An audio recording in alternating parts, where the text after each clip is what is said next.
Tapi sebelum lanjut, jika kalian merasa video ini bermanfaat, jangan lupa like and subscribe.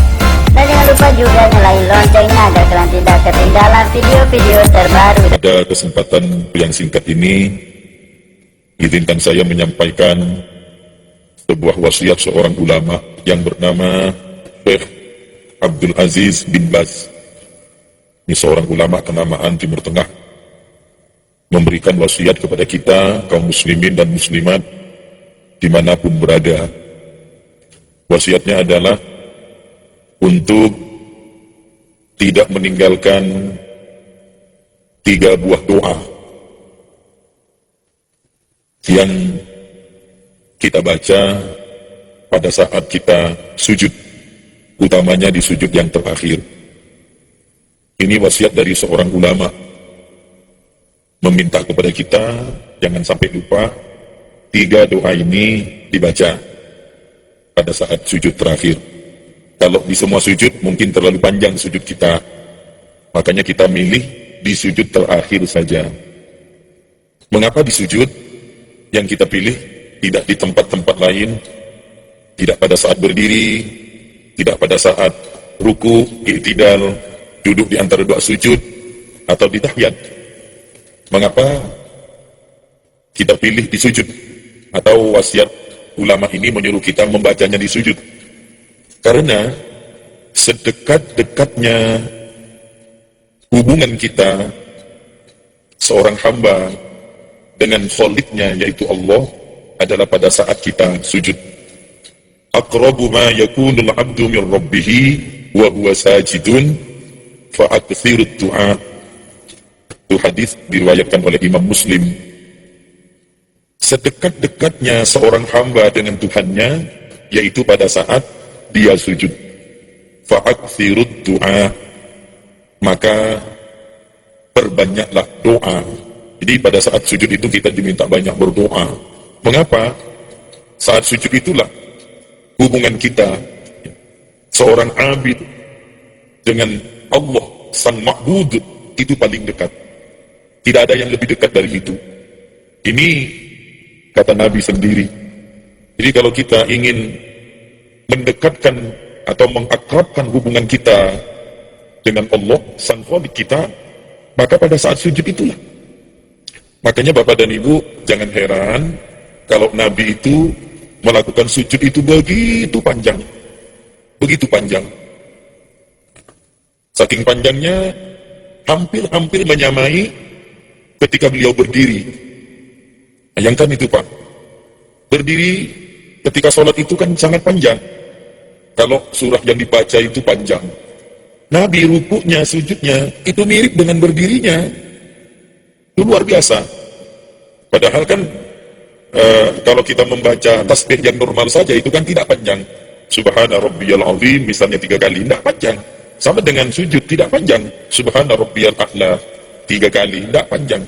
Tapi karena diselipkan di dalamnya doa, maka menjadi panjang dia. Dan itu diperintah oleh Nabi. Fa'aktsirud du'a, perbanyak doa. Jadi doa apa saja? Ya, doa apa saja. Suruh banyak-banyak berdoa di situ. Karena hubungan kita dengan Allah akrab, paling dekat. Gitu. Kalau sudah dilukiskan begitu, Pak, maknanya adalah sangat besar kemungkinannya apa yang kita doakan, apa yang kita minta kepada Allah itu didengar oleh Allah. Nah, itu. Karena dekatnya hubungan kita. Memang Allah itu maha mendengar, Pak. Jangankan yang kita lahirkan lewat suara, yang kita sembunyikan di dalam lubuk hati kita yang paling dalam pun Allah tahu. Wa in tubdu ma fi anfusikum aw tukhfuhu yuhasibukum bihillah. Yang dilahirkan, yang disembunyikan, semuanya itu diketahui oleh Allah dan akan dihitung oleh Allah. Nah, termasuk doa. Itu. Ini mengapa dibaca di dalam sujud. Nah, sekarang ulama. Ini ulama yang menyuruh kita. Kalau bukan kepada ulama, kepada siapa kita belajar? Dan kepada siapa kita mengikuti?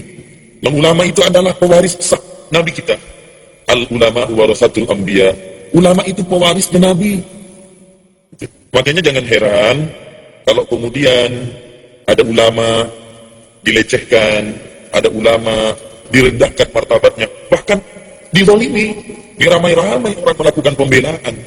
Mengapa? Membela ulama hakikatnya membela Nabi. Mengapa? Karena ulama itulah penerus Nabi. Ya. Ulama itulah yang meneruskan dakwahnya Nabi. Tanpa ulama, siapa yang akan mendakwahkan Islam ini?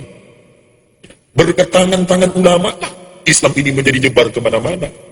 Makanya wajar ya, jika ada ulama dihina, orang ramai-ramai melakukan pembelaan. Karena itu kebanggaan kita. Kepada ulama kita mengikuti jejak. Kita belajar kepada beliau-beliau itu, baik belajar secara langsung maupun tidak langsung melalui kitabnya, melalui karya-karyanya. Kita belajar kepada mereka. Oleh karena itu, ya, kita ikuti ya, apa yang dinasihatkan, apa yang diwasiatkan oleh ulama. Termasuk ini. Nah, ini Syekh Abdul Aziz bin Baz mewasiatkan kepada kita untuk membaca. Mudah-mudahan 3 doa ini, walaupun sekilas saya sampaikan nanti, salah satunya ada yang nyantol, ada yang diingat. Alhamdulillah kalau 3-tiganya. Ini doa sudah familiar, sudah terbiasa, hanya mungkin kita tidak membacanya selama ini. Yang pertama adalah, Allahumma inni as'aluka husnal khatimah. Ini kan biasa Pak, kita dengar doa ini. Allahumma inni as'aluka husnal khatimah. Ya Allah, aku mohon kepadamu, atau aku minta kepadamu, husnul khatimah. Baik penghabisan. Nah, kita kan berlindung kepada Allah Pak, min su'il khatimah, dari jelek penghabisan.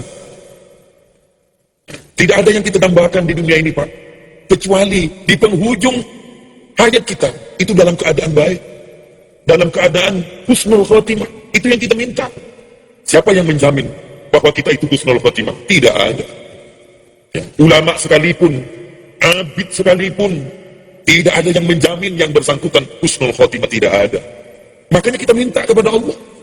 Jangan lalu mentang-mentang kita selama ini merasa sudah takwa, merasa sudah begitu taat, merasa sudah menjalankan semua perintah agama, sudah memastikan diri kita husnul khotimah. Tidak bisa. Apakah husnul khotimah atau su'ul khotimah? Itu hak prerogatif Allah semuanya. Makanya kita minta. Jangan sampai di ujung hayat kita dalam keadaan su'ul khotimah. Itu tidak bisa Pak. Kita pastikan, saya pasti husnul khotimah, nggak bisa. Nggak bisa. Kita mau mati seperti apa? Penyebab kematian kita apa? Di mana kita mati? Tidak ada yang tahu. Kondisi kita mati seperti apa? Husnul khotimah atau su'ul khotimah, nggak ada yang tahu. Makanya wajar kita minta, Allahumma inni as'aluka husnal khotimah. Ini mudah-mudahan bisa diingat. Allahumma inni as'aluka husnal khatimah. 1. Yang kedua, Allahumma rizukni taubatan nasuha qabla al-maut. Ya Allah, karuniai hamba taubat nasuha sebelum mati. Itu yang kita minta. Taubat nasuha itu taubat yang sungguh-sungguh. Taubat yang membawa kita tidak melakukan lagi maksiat, mungkarat, dosa kepada Allah. Selama kita mengulangi dosa yang kita lakukan, belum nasuha kita Pak. Taubat kita hanya taubat reguler saja, taubat harian saja. Yang kita minta adalah taubat nasuha, taubat yang betul-betul tidak lagi membawa diri kita masuk kepada lembah dosa. Itu taubat nasuha. Itu yang kita minta sebelum mati. Sebelum mati. Jadi sebelum maut menjemput kita, kita sudah berada dalam kondisi taubatan nasuha. Makanya harus diminta ini. Sama dengan yang pertama, tidak ada jaminan Pak. Di ujung kita sudah taubat nasuha atau belum? Tidak ada jaminan. Makanya yang ini kita minta juga. Jangan sampai tobat kita tobat sambal. Apa maksudnya tobat sambal Pak? Cuma pedas sebentar. Seperti makan sambal pedas sebentar, nanti hilang pedasnya. Taubat kita mungkin selama ini seperti itu. Ada kalanya kita taubat sungguh-sungguh, tapi tidak begitu lama kita lakukan lagi dosa itu. Itu namanya taubat sambal. Yang kita minta tidak seperti itu. Yang kita minta taubatun nasuha, taubat yang sungguh-sungguh.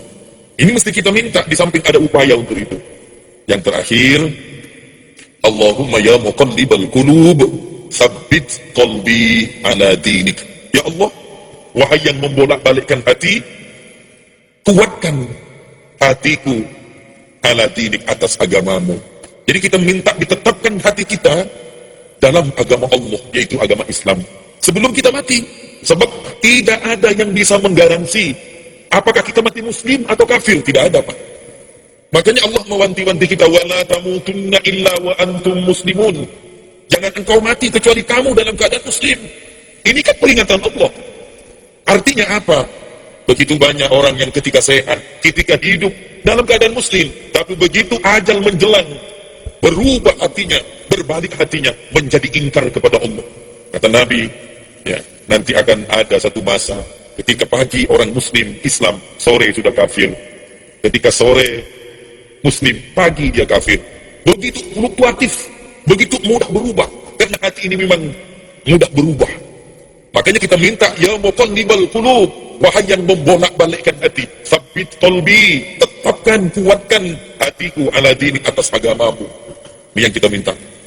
Di akhir hayat kita tetap membawa Islam, membawa iman. Ini 3 doa yang sangat penting, Pak, untuk kita amalkan. Allahumma inni as'aluka husnal khatimah. 1, Allahumma rizukni taubatan nasuha qoblal maut. 2, dan yang terakhir, Allahumma ya muqallibal qulub, sabbit qalbi ala dinik. Mudah-mudahan bisa dihafal semua. Kalau tidak ketiga-tiganya, mudah-mudahan salah satunya. Dan supaya tidak hilang, ya, langsung amalkan. Itu caranya. Ilmu tidak bakal hilang ketika kita memakainya dalam kehidupan sehari-hari dengan cara mengamalkan. Demikian, mudah-mudahan berfaedah bagi kita. Mudah-mudahan pahala yang kita baca doa ini disampaikan kepada ulama yang memberikan tausiah kepada kita untuk mengamalkan doa ini, yaitu Syekh Abdul Aziz bin Baz. Terima kasih atas segala perhatiannya. Mohon maaf andai kata ada hal-hal yang tidak berkenan. Billahi taufiq wal hidayah. Wassalamualaikum warahmatullahi wabarakatuh.